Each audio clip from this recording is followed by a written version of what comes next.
Мен әйелмін, әлі жаспын, бірақ менің әйелдік тәнім мен жаным 10 жылдан бері мұз болып қатып қалған.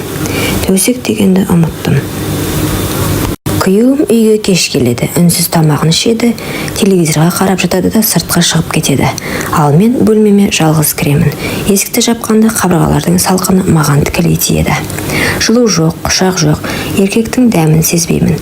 Түнде жалаңаш тәнімді құшақтап жатып, өз қолыммен өзімді жылытамын. Айнаға қарағанда аппақ денемді көремін. Төсім толық, жұмсақ, белім әлі нәзік, ернім қып-қызыл. Мен әлі де жас, шөлдеп тұрған әйелмін. Бірақ 10 жыл бойы ешкім мені ұстамады. Күйеуім түнде менің бөлмеме кіреді. Ол мені әйел ретінде көрмейді. Түн сайын жастығым суланады. Бірде жылап суландырамын, бірде тәнімнің отын сөндіре алмаймын. Қолымды ішіме апарамын, баяу сипаймын, көзімді жұмамын. Қиялымда еркектің қолы, оның ыстық демі мен жалаңаш тәніме жабысып тұрған ыстығы. Мен ыңқылдай бастаймын. Ах, деп үнсіз ғана сыбырлаймын. Дірілдеп өзімді босатып қоямын. Содан кейін жылап жіберемін. Өйткені мен әлі әйелмін, бірақ мені ешкім құшақтамайды. Күйеуімнің көзінде басқа әйелдің жылуы бар екенін сеземін. Әйел байғұс бәрін сезеді ғой. Ол басқа төсектен, басқа тәннен ләззат алып жүр.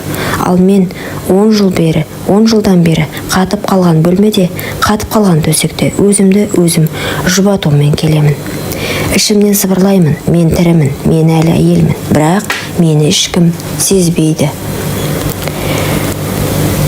Күйеуімнің маған 10 жыл бойы жоламағанын іштей түсінбей жүрдім. Бірақ бір күні шындықты өз көзіммен көріп қалдым. Түн ортасында ол үйге келмеді. Терезеден қарасам, ауладағы көлігінде бір әйелдің силуэті көрінді. Әйелдің шашы тарқатылып, мойны ашық, ал күйеуімнің басы оның кеудесінде жақын тұр. Жүрегім тоқтап қалғандай болды. Қолымнан жастығым түсіп кетті. Жалаңаш денемді орамалға орап, терезеден қарауды жалғастырдым. Менің күйеуім басқа әйелдің төсін сүйіп отыр. Мен 10 жыл бойы бір сипауды аңсадым, ал ол бөтен әйелдің денесін қалап жүр екен. Ашуым да, қызғанышым да, өкінішім де бірдей көтерілді. Көзімнен жас парлап шықты, бірақ бойымдағы бір ол кенет қайта тұтанды. Демек, ол басқа әйелдің тәнін сүйеді. Демек, мен әлі де біреуге керекпін. Менің де тәнім бар, менің де әйелмін дедім. Айна алдына барып халатымды шешіп тастадым. Өз тәніме қарадым. Аппақ төсім дірілдеп тұр. Белім әлі де нәзік, бұралған. Ернім қандай қызыл. Ол мені көрмеді, бірақ басқа еркек көреді деп сыбырладым өзіме. Сөйтіп кек алайын дедім. Сол түні ұйықтай алмадым. Қолымды төсіме апарып баяу сипадым. Екінші қолмен төмен түсіріп, денемнің ыстығын сездім. Аузымнан ыңқыл шығып кетті. Ах, мені де біреу осылай ұстаса ғой дедім. Төсегім дірілдеп, тәнім шөлін қандыра алмай жатып, өзімді қинап шықтым. Ал күйеуім сол түні бөтен әйелдің төсегінде менің жанымды өртеп жіберді. Сол сәтте шешімім пісіп жетілді. Мен бұлай өмір сүре алмаймын. Мен де әйелдік бақытымды табамын. Мен де тірі екенімді дәлелдеймін. Таң ата менің көзім ісіп кеткен еді. Түні бойы жылап шыққан едім. Түні бойы өзімді қинап шықтым. Ал күйеуім таңертең кіріп келді. Үстінде бөтен әйелдің иісі. Менің жаным қиналып, қолым қалтырап кетті. Қашанға өз-өзімді қанағаттандырып жүремін дедім. Мен оның бетіне қарауға батпадым. Ол мені байқамады да, үстелден нан жеп телефонға үңіліп отырды. 10 жыл бойы осы өмірде көндім, бірақ бұдан әрі шыдай алмаймын деп ойладым. Сол сәттен бастап менің қолым қалам іздеді. Қағаз алдым. Қолым дірілдеп, бірақ жүрегімнен шыққан әр сөзді жаздым. Хатым, енеме, мен сізді сыйладым. Осы үйдің бар тәртібін ұстандым. 10 жыл бойы ұлыңыз менің қасыма жатпады. Жатқанмен мені қандыра алмады. Мен әйел болсам да еркектің құшағын көрмедім. Түн сайын жалғыз жаттым. Шөлдеп, жылап, тәнімді құшақтап шықтым. Ал бүгін оның басқа әйелмен болғанын көрдім. Мен бұдан әрі шыдай алмаймын. Менің де жүрегім бар. Менің де тәнім бар. Мен де әйелмін. Мен кетемін. Мені сөкпеңіз. Мен тек өз бақытымды табуға барамын. Хатты жастығымның үстіне қойдым. Орамалға оранып, шашымды тарқатып, айна алдына қайта қарадым. Көзімнің іші жасқа толы болса да, жүзіме бір жалын бітіпті. Мен өзіме іштей уәде бердім. Мен тірімін, мен әлі жаспын. Мен өзімді өлтірмеймін, мен өз бақытымды табамын. Сол сәттен бастап менің жанымда басқа бір күш оянды. Бұл мені еркектің қолы, еркектің дәмі аңсаған әйелдің күші еді. Үйден шыққан күнімде менің жанымда жеңілдік те қорқыныш та болды. Енемнің бөлмесінде қалдырған хат менің соңғы үнсіздігім еді. Ал алда белгісіз, бірақ жүрегімді тарқататын бір әлем бардай сезіндім. Көшеде келе жатып мен өзімді өзгеше сезіндім. 10 жыл бойы тұншыққан әйел енді еркін демалғандай еді. Киімім денеме жабысып, әр қадамда белімнің қозғалысын өзімде сезетін болдым. Әр жанар маған қадалғандай. Сол сәтте кафенің алдында бір жігітке көзім түсті. Жас, жігерлі, жанары өткір. Ол менің жүзіме тіке қарады. Жүрегім дүрсілдеп кетті. Көзімді тайдыра алмай қалдым. Кешіріңіз, сізді бір жерден көрген сияқтымын, деді ол жымиып. Мен ыңғайсызданып, бірақ жүрегім қатты қалап соғып тұрды. Жоқ, мүмкін, дедім күмілжіп. Ол қолын созды. Қолын алған сәтте денемде бір ыстық тоқ жүріп өткендей болды. 10 жыл бойы еркек қолын сезбеген нәзік алақаным сол сәтте қайта тіріліп кеткендей. Жүрегім ішімнен сыбырлады. Осы жігіт, иә, осы жігіт. Менің қиялымды шындыққа айналдыратын сияқты. Біз ұзақ сөйлестік. Оның дауысы еркектік сенімділікке толы, ал менің даусым алғаш рет жанданып күлкім шыға бастады. Ол маған үңіле қараған сайын менің төсім көтеріліп, демім жиілеп бара жатты. Мен жас қыздай ұялып, бірақ әйелдік отыммен жанып тұрдым. Кетерде ол жай ғана сыбырлап айтты. Сізді тағы көргім келіп тұр. Сізде бір сыр бар сияқты, деді. Мен басымды изедім. Ішімде бір от лапылдап, түнге дейін ұйықтай алмадым. Өйткені мен алғаш рет бөтен еркектің жанарынан өзімді әйел сезіндім. Келесі күні кешке ол хабарласты. Дауысы телефоннан естілгенде-ақ жүрегім дір ете түсті. Сізді көргім келеді, қазір, дейді. Көруге келістім. Ішімде толқу, ұялу, бірақ бір тоқтаусыз тартылыс бар. Кешкі саябақта кездестік. Ағаштардың арасынан шыққанда ол маған тіке қарады. Жанары өткір, бірақ жылы. Сіз бүгін әдеттегіден де әдемісіз, деді ол сыбырлап. Мен қызарып кеттім. Жүрегім дүрс-дүрс. Өзімді жас қыздай сезіндім. Ол қолымды ұстады. Қолының ыстығы алақанымнан жан жүрегіме дейін жайылып кетті. 10 жылдан бері алғашқы еркектік жанасу. Мен дірілдеп кеттім. Жігіт менің көзіме ұсақ қарады. Содан соң қолымды білегімнен жоғары сырғатты.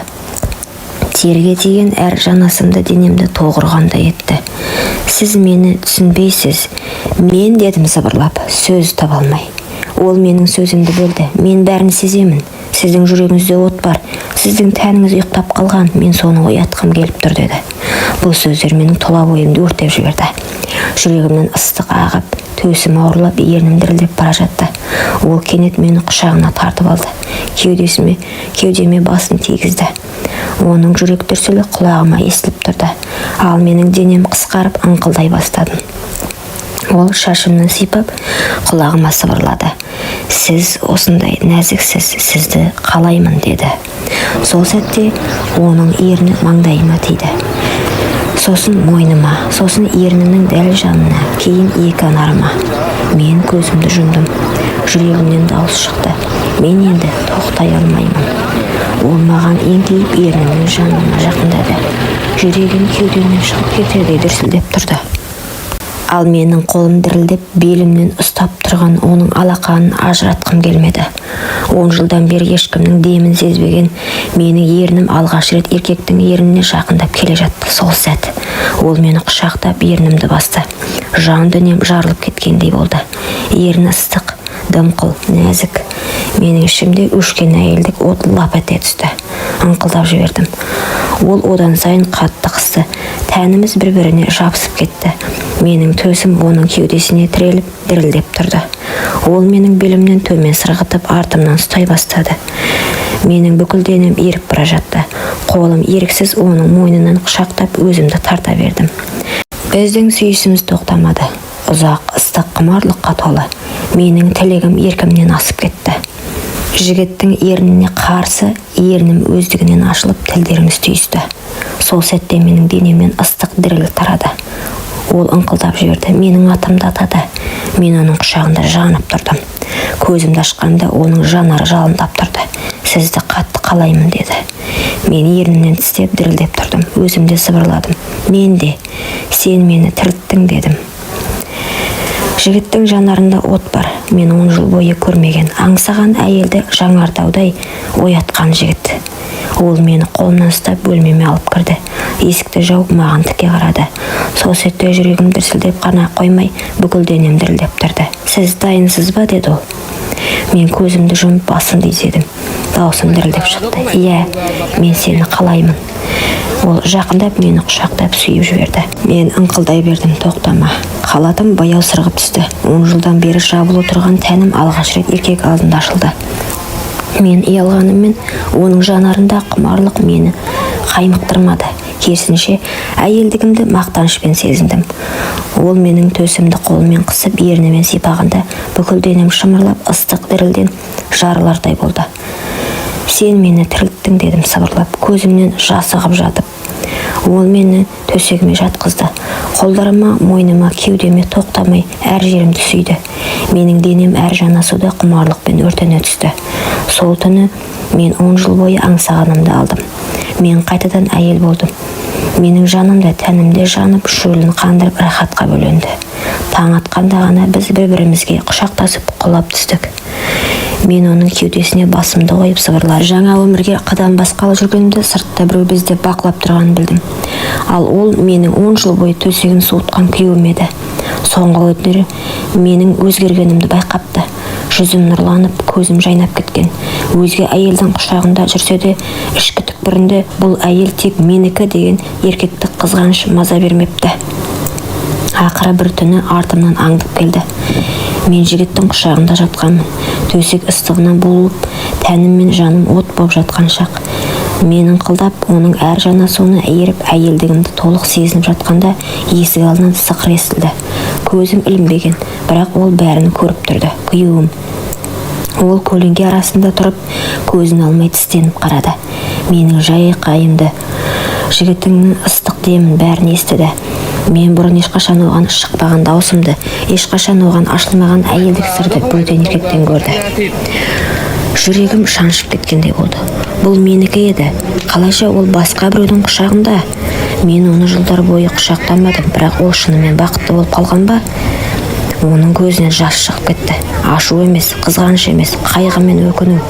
Өз қолымен өз әйелін өшіріп, басқа еркектің қолына итеріп берген енді түсінді. Бірақ кері қайтуға кеш еді.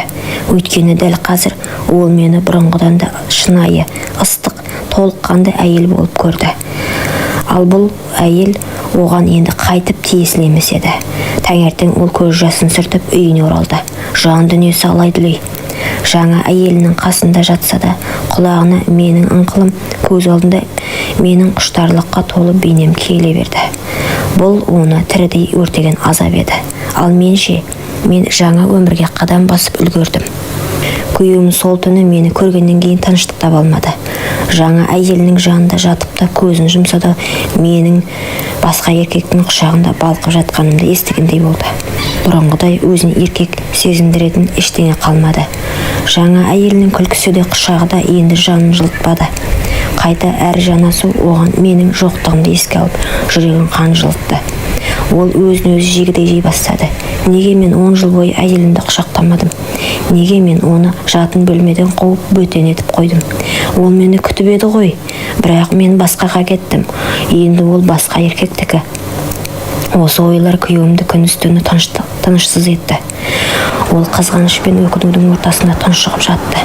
Өзінің кінәсін түсінсе де жоғалтқанын қайтара алмайтынын білген сайын азапқа батып бара жатты.